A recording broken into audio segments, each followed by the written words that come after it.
He's glamorous, he's sexy, he's eye-popping. For me, I always feel like there's something to prove or something to do. But I believe he can be incredibly ineffective when it matters. Russell Westbrook is overrated. Most overrated player in NBA history. Russell Westbrook looks broke. Could this be the end of Russ as we know him, Russ the superstar? Yeah, it could be.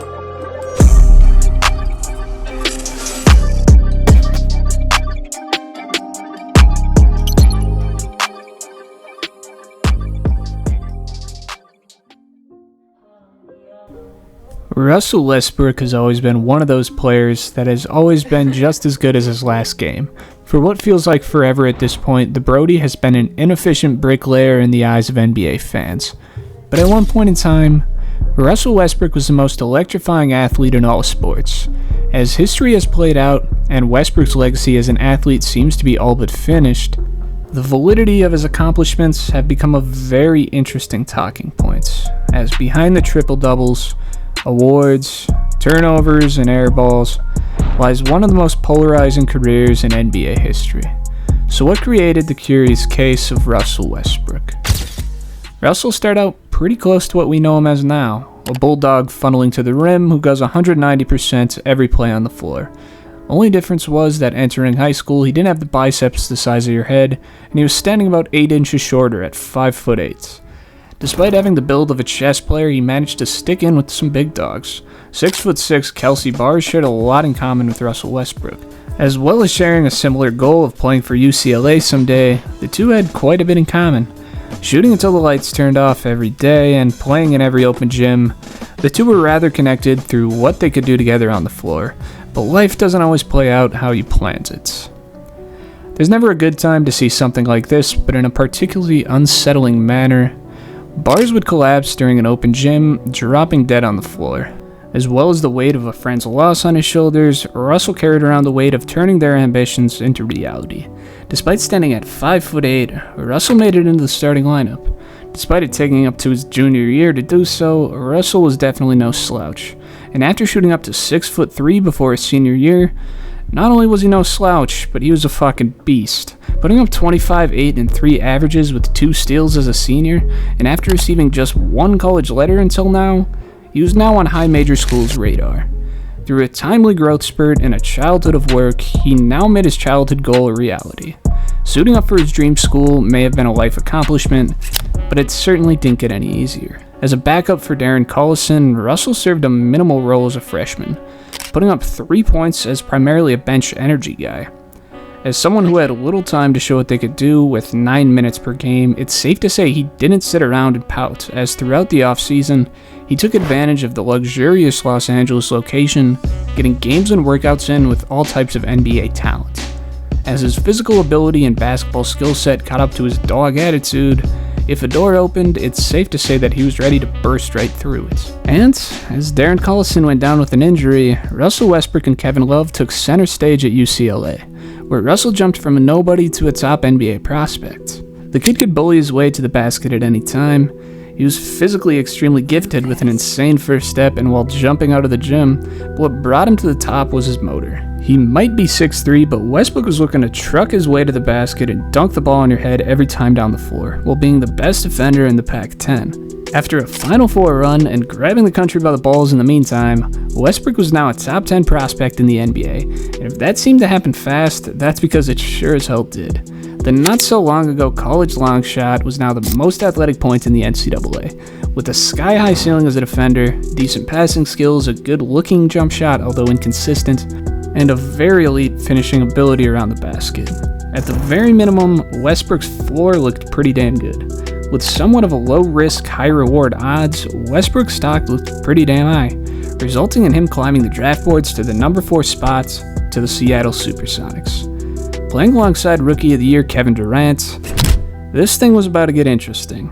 And with the late first-round addition of Serge Ibaka in the same draft, the Sonics set themselves up for future success for their inaugural season heading down to Oklahoma City. Although with many of the future cornerstones in place, it was certainly a rocky road starting out. 3-29 was pretty brutal. Westbrick could fill out the stat sheets with 15, 5, and 5 averages, playing every game and going full speed every minute of them. But with piss poor efficiency and not impressive assist-to-turnover ratios, he was clearly raw as ever. But raw certainly doesn't always mean bad, especially when a core of Russell Westbrook, Kevin Durant, Jeff Green, and Serge Ibaka are all going through the same stage in their early 20s.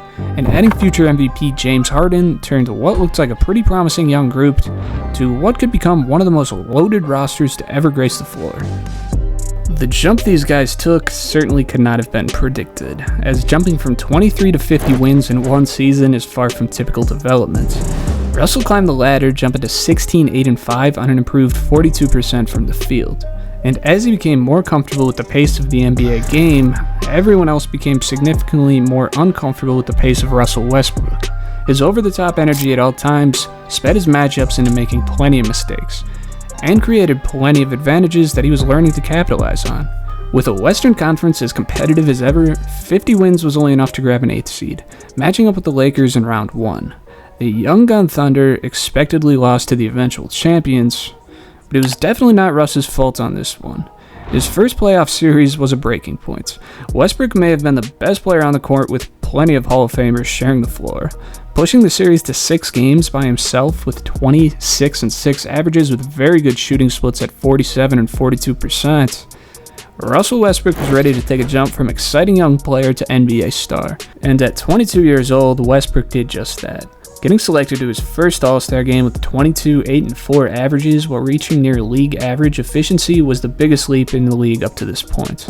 At 55 wins, the Thunder's extremely young core was already one of the most talented teams in the NBA, and unlike last year, they weren't just happy to be there when they arrived in the postseason. On the backs of what looked like the duo of the future in Russell Westbrook and Kevin Durant, the Thunder made a deep run into the Western Conference Finals. Stomping out the Nuggets and out-grit and grinding the Memphis Grizzlies, it took some effort, but the Mavericks on a miracle run were able to take down the Thunder with a gentleman's sweep. But this team was no longer just a cute, young, and entertaining team. These guys could beat anyone with the loaded roster they had. To say that it was all high praise, however, would be incorrect.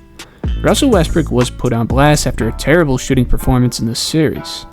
As a guy who could do anything but slow down when the shots weren't falling, he refused to change any element of his game. An element that at times made him a top player in the NBA, and at other times completely derailed the team's success. As the clear second best player on the team, watching Robin take the driver's seat certainly drove fans crazy. Although at times valid, I don't think the fans were too mad.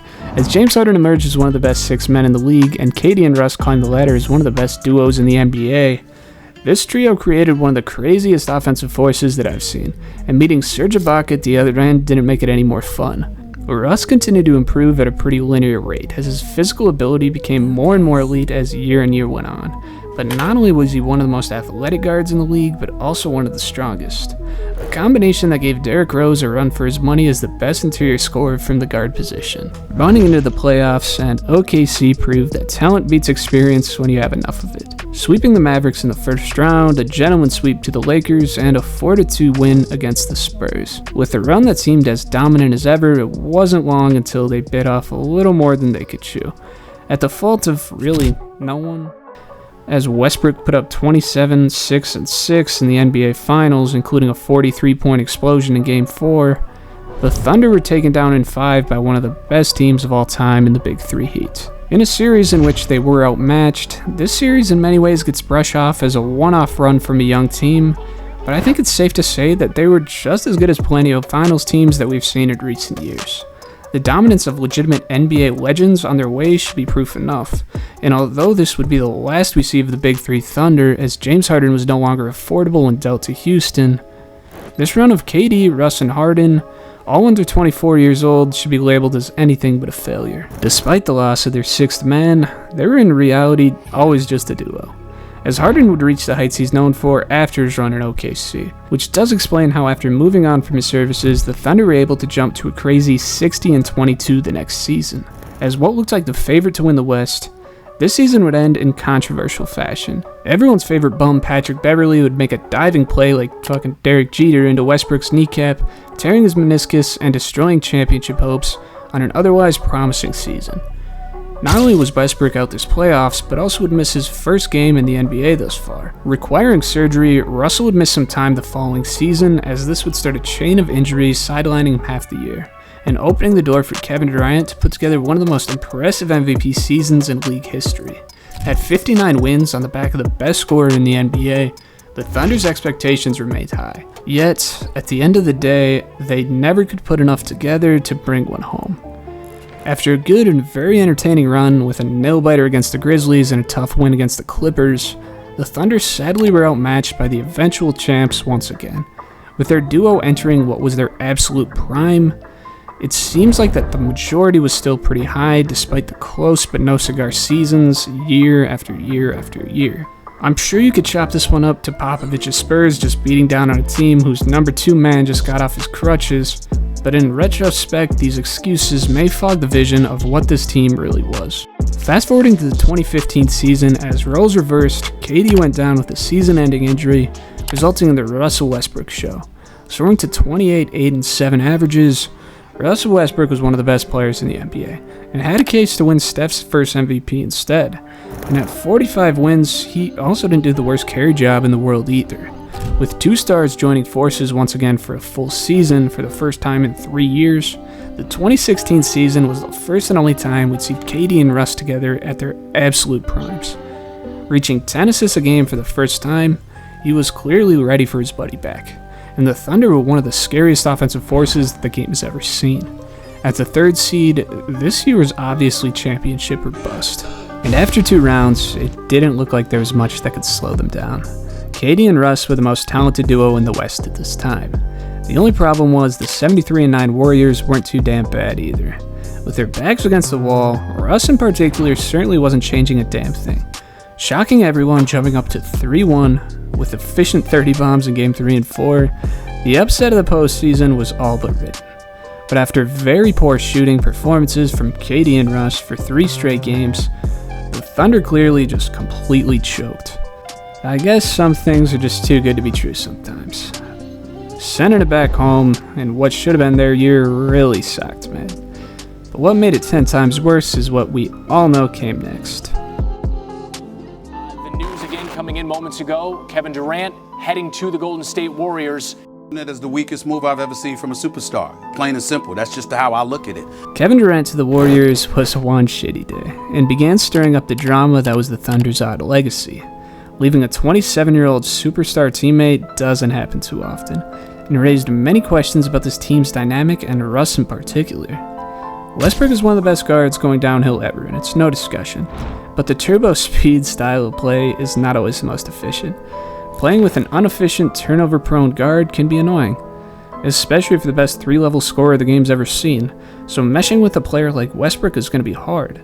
As a clear number 2 guy, having a Chris Paul-esque type of guard may be more appealing, as you never know what Russ is going to do next. But despite the criticisms, it's hard to say that they didn't do big things and Russ didn't have a major impact on this team. With a net plus impact on the floor, Russ was clearly valuable for a team that took the eventual champions to take them down every year. Whether you like it or not, the KD and Russ Thunder are certainly an all-time team.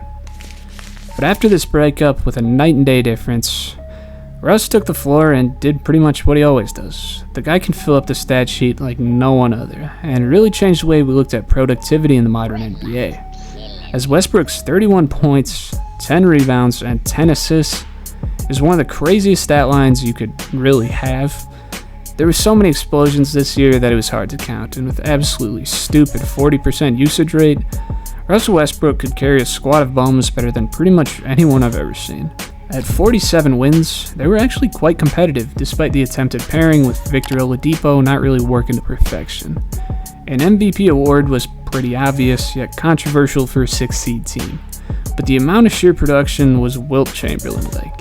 Thunder were not able to see success due to the team being in an interim stage, but with pickups of Carmelo Anthony and Paul George this offseason, the Thunder's crafty management is pretty good at assembling talent on the fly.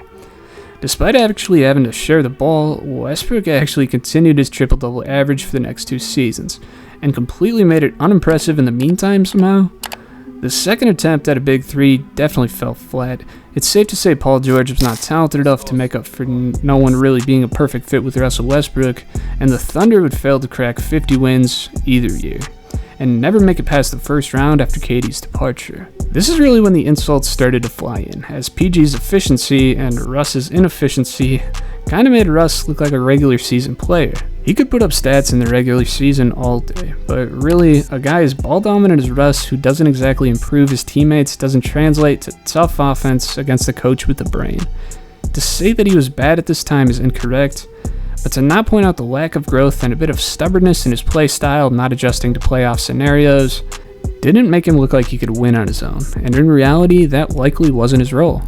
As PG quietly snuck off in the 2019 offseason, the same would happen to Westbrook after 10 seasons down in Oklahoma, repairing Russ with his old buddy James Harden. The pairing of the two was really one odd trade.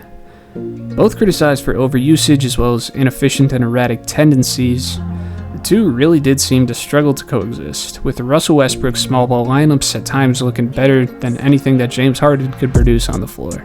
As playoffs came, the talent was enough to make it past the first round for the first time since 2016, but with LeBron stomping through, it was a little more than that. And after this point, his short stint in Houston was already up, and his career in journeyman took full swing. Moving to Washington to play alongside Bradley Beal, his career took a turn for irrelevancy. Despite his 22 and nearly 12-12 averages, the gig was up. Now a step slower, the decline was evident, and playing for a mediocre team was kind of a waste of time. And for this reason, he was moved to LA for a chance to chase a ring as the years were adding up. Despite putting up what looks like pretty decent numbers, in all honesty, the Russell Westbrook experiment was never going to work here. The pairing with a lack of spacing on the floor made Russ kinda useless, and his on-off numbers show that at best he was a neutral force on the floor throughout their struggles over the last 2 years.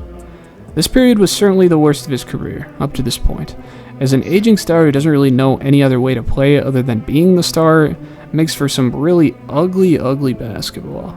Putting up near 16 a game after being traded to the Clippers last season at 34 years old really may not be as impressive as it looks on paper, kinda similar to the rest of his career. In many ways, the criticisms about Russell were right.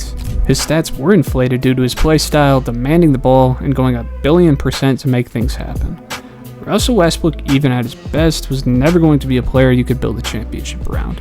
And as he gets older, unless he takes a smaller role, I don't know if you can win one with him on the team at all. To say he's fallen from grace is definitely true. And the slander around his name is in some ways justified. Although over the top, the guy has had his shortcomings ridiculed more than any person I've ever seen.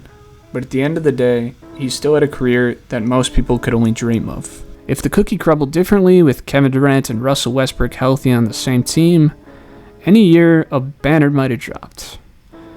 Russ was at one time the most electrifying athlete in the world, and no matter how much context you want to throw around his statistical success, there's no discrediting that he reached levels that definitely were thought to be impossible. You can make fun of his lack of longevity after a decade of soaring through the air, but that's not going to take away the seat that's waiting for him in the Hall of Fame.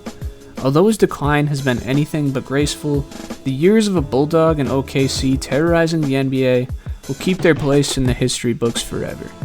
Thank you for watching if you made it this far, and I'll see you boys in the next one. Peace out.